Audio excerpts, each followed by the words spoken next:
Swaraj, before I react, what is God's given purpose of poop? Let me address this up front. What is your role as human beings? Shit serves the only purpose of propagating seed. The only thing that the human body does not digest when you eat your vegetables, if they are not genetically modified, is seed. Your job as human beings, with the healthy shit that you churn out, is to propagate seed. The only way to do that is to go and take a dump in the open. Eventually, we'll come around to understanding what I'm trying to share with you today. Swaraj. Nothing in this presentation is true. It's merely a point of view. To accept it or not is your choice. Swaraj is often misinterpreted as self-rule, but at the highest level, Swaraj means self-resplendence. You being so at peace and at home with who you are that the natural outcome is for you to glow from within and lead. Would you in principle agree with these statements? The built-up area in Indian cities will expand phenomenally in the coming decades, and the new construction will be several folds more than the current built-up area. Yes? Great. Would you in principle agree with this statement? India's FMCG industry is positioned to grow from US $30 billion in 2011 to $74 billion in 2018. Great. Please notice the vocabulary. What is the meaning of the word will? इच्छा शक्ति कहते हैं हम हिंदी में. The ability of translating a human's wish through action into reality. Right. So let me show you a little snippet. The tallest bar that you see on this graph was Delhi's air quality in 2011. The WHO standard is this one, and the National Ambient Air Quality Standard is this one. This is a typical road in Delhi or in Mumbai today. This is a typical scene in a local train station today. This is Delhi from satellite today. This is Bangalore from satellite today. This is Hyderabad from satellite today. So reiterating, the built-up area in Indian cities will expand phenomenally in the coming decades, and the new construction will be several folds more than the current built-up area. My question is, whose will?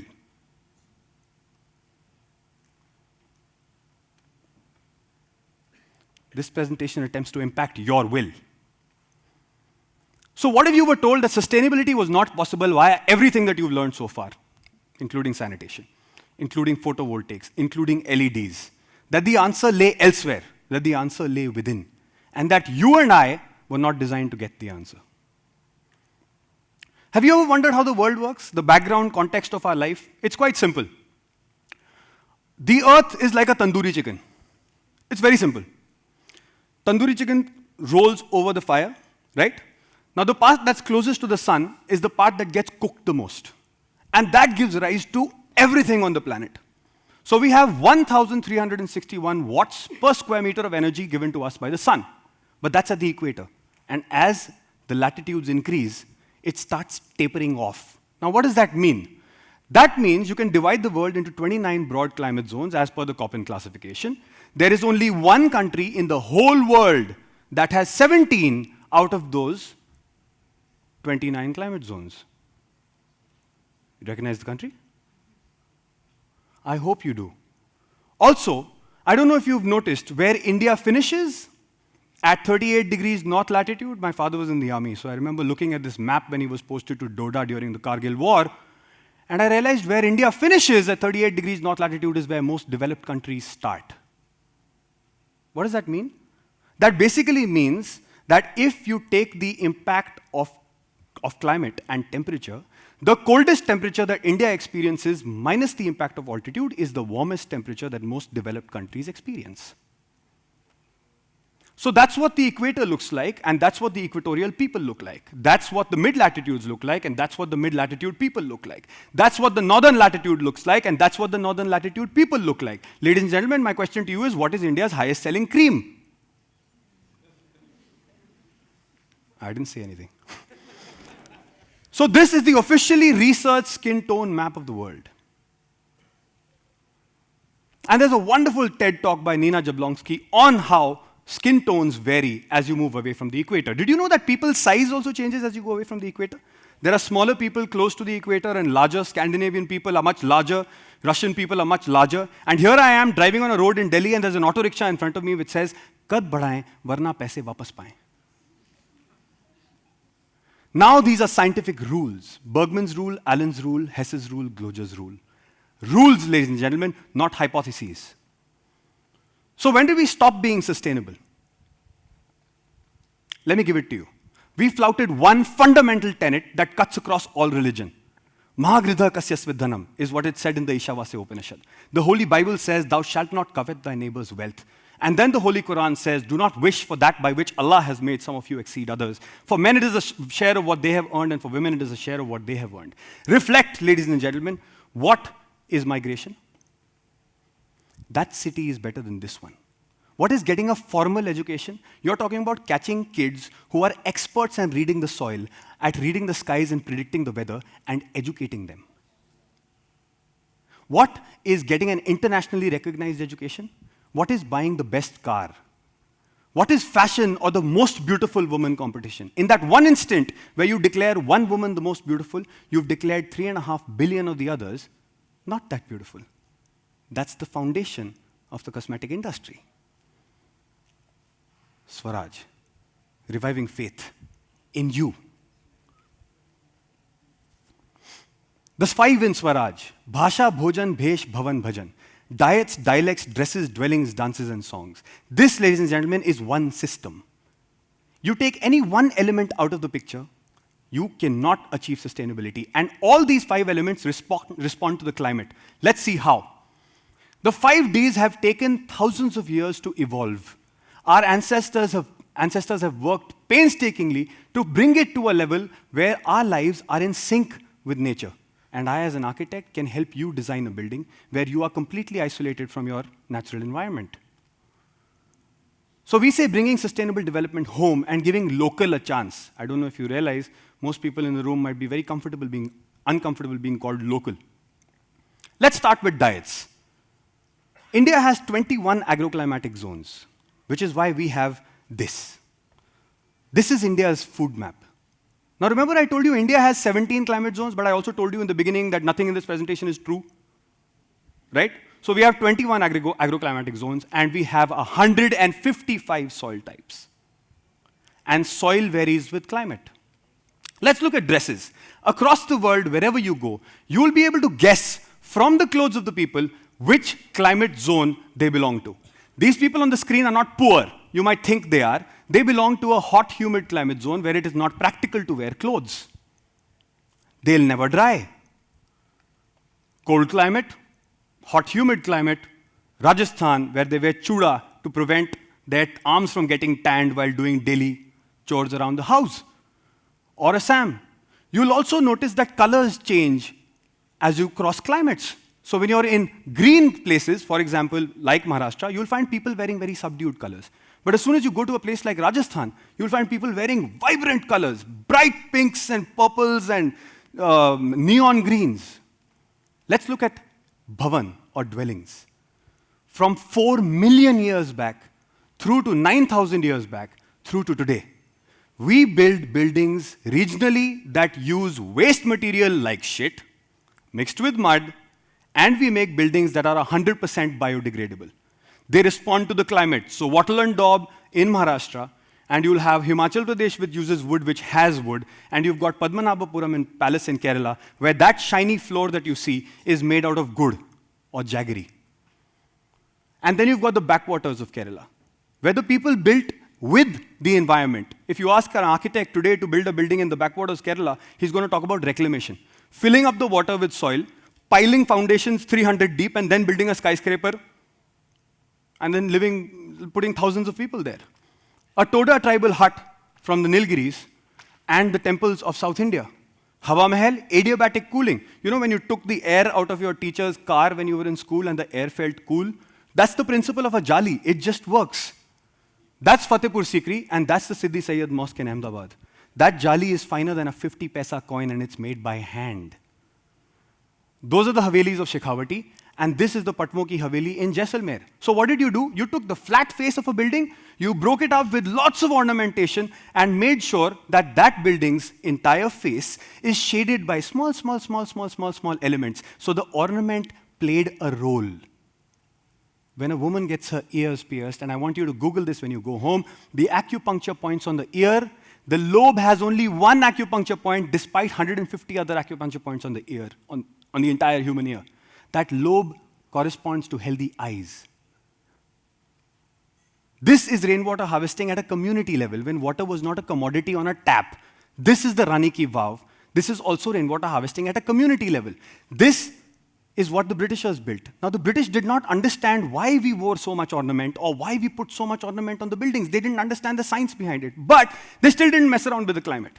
Thick walls, high ceilings, big windows for natural ventilation and to keep the building cool. A dome on top that shades most of the roof throughout the year. And then we had modernism. And Adolf Loos in 1908 said, all ornament is criminal. And we said, Aji Hujur, tusi great ho, tofa kubul karo. So we started building jalis like this. Can you compare this jali to the jali of the Siddhi Sayyad Mosque? Can you compare these small windows to the windows of the Havelis of Shekhawati? But we just carried on the trend. Let's look at dances and songs. Travel through India, ladies and gentlemen. Dances and songs change with the climate. This is Nagaland. This is Ladakh. They dance so slowly, you'll go to sleep. But it's high altitude, oxygen is rare, and it's very cold. You can't do a disco dance over there.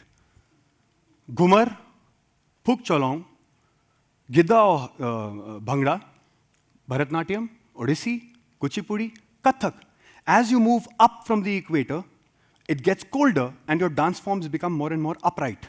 As you go to the south of the country, it gets hotter, the body is flexible, so the movements are very extreme. So you've got Kalaripattu and Silambam in South India, and you've got Vajramushti and Dangal in North India.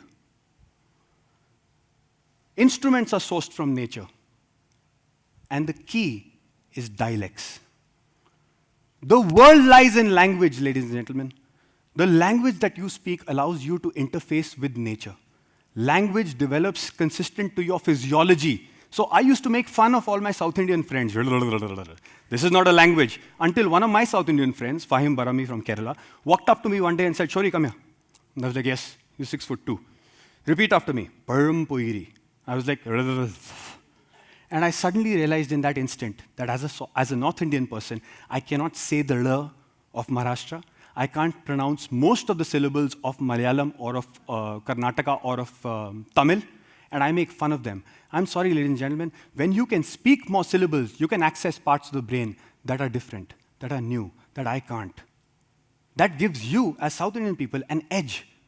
And I respect that today, but I didn't understand that earlier. These are the consonant inventories of the world, and these are the vowel inventories of the world. Same tandoori chicken phenomena. At the equator are the most biodiverse countries. At the equator are the countries that have the most linguistic diversity. From the Veds and the Purans, Shamno bhavatu dvipadesham chatushpade. Let two-legged and four-legged creatures prosper. From the Holy Bible, book of Job, chapter 12, verses 7 to 10. Ask the animals and the birds and the plants and of the earth and the fish of the sea, and they will tell you that the hand of the Lord has done this. And from the Holy Quran and the Hadith, whoever brings dead land to life, that is, cultivates wasteland, for him is a reward therein. Today we have people declaring cultivable land uncultivable in North India so that they can install solar panels on it. Alamdar Kashmir, till forests remain intact, adequate food will be produced. Does it say till GDP will remain intact? Does it say till HDI will remain intact? It says till forests remain intact, adequate food will be produced. We've traveled through India and we have collected verses from the local people that talk about their profound worship for nature and for the mother. The Census of India enumerates 1,635 rationalized mother tongues, and we boiled it down to 22 national languages because we have 155 soil types, ladies and gentlemen. And everything that accompanies dialects follows suit. All our festivals respond to nature. All our festivals remind us about climate change. Colors respond to climates. And now we stand united and developed.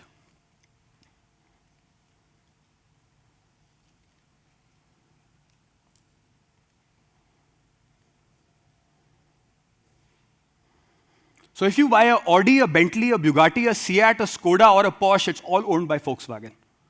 If you buy a Alfa Romeo, a Ferrari, a Maserati, a Chrysler, or a Dodge, it's all owned by Fiat. Have you seen this? So we are telling the world that the squatty potty is a better product to use than to sit in the kakasan and to take a dump. But now, because CrossFit is telling the world that it is very good to sit in the third world squat. It's known as the third world squat. I'm from the third world. It's legitimate to do it because it increases your health. Same language.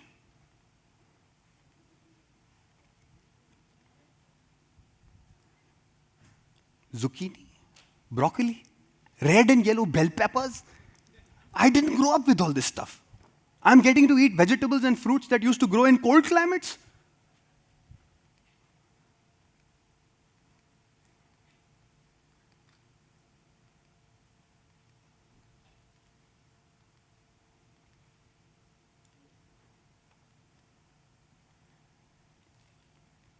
Why do we act the way we do?